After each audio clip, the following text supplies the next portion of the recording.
মোরা যদি ডানাওয়ালা পাখি হতাম, ওই মদিনা দেখার লাগি উড়ে যাইতাম। মোরা যদি ডানাওয়ালা পাখি হতাম, ওই মদিনা দেখার লাগি উড়ে যাইতাম।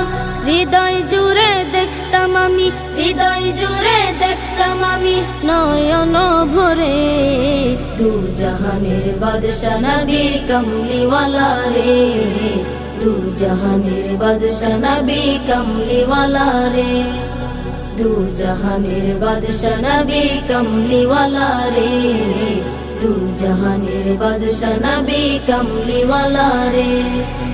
আদি পিতা আদম যখন মুসিবতে পড়ে, মোদের নবীর উসিলাতে আল্লাহ কবুল করে। আদি পিতা আদম